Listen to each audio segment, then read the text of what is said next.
When did you start to feel cramps? Around the second quarter, I felt that it was a possible chance it could happen. You know, in the third quarter, it kind of happened again. I was like, if you could just make it, if you could just make it to the end of the game, and then when you get into the locker room, cramp up, I would be okay with that. And one move in the fourth quarter, and I knew it wasn't good. I mean, you've played, what, nearly 1,000 games in the NBA, and nobody could find any other time that you had to be carried off the court. So that's how severe this was. You know, and I was like, okay, well, let me just take a couple deep breaths. I'm going to walk it off. I'm going to get to the bench. And my legs basically looked up at me and was like, there's no way we're letting you get over there. So, you know, they had to carry me over there. I was like, no, this is not happening right now.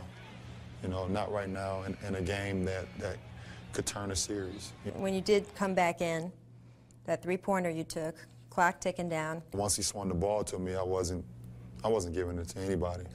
You know, basically there was another moment where I said, what are you going to do about it?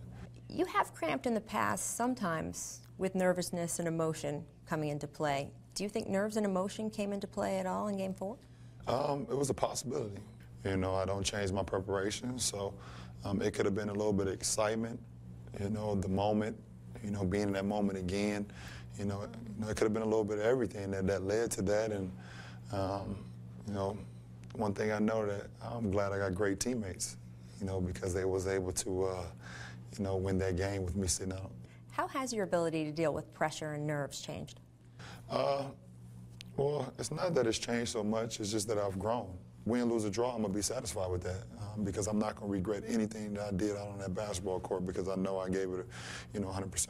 When we look at the finals last year, you took 11 shots in one game. That's clearly not you. What's the mental block there that wasn't there in this series? I mean, it can be unexplainable at times. You know, the mind is a powerful thing, you know, and, you know, when you try to do something or try to become someone that you're not, you know, it could change your habits. It can change with you've practiced all over the years. It can change the way you know, believe in things and see things. You know, and like I said, you know, last year, you know, I believed so much that I was a villain. You know, I believed so much that I was this, you know, Two-Face or the Penguin or, you know, these guys going after Batman. You know, I believed that, you know, and that wasn't good for my game. I never played that way. You know, I've always played with excitement and joy and love and then fun. You know, that's what made me fall in love with the game. It seemed after those finals that it was one of the worst things to happen to you, worst experiences of your life. But now that you look back and you see everything that came from it, do you still think it's one of the worst things to happen for you? Well, it was the worst thing that happened to me at the moment. That's because I wasn't thinking outside the box at that moment. You know, but it was the best thing that ever happened to me, you know, to this point in my career. Because that experience helped guide me throughout this whole year, both on and off the floor.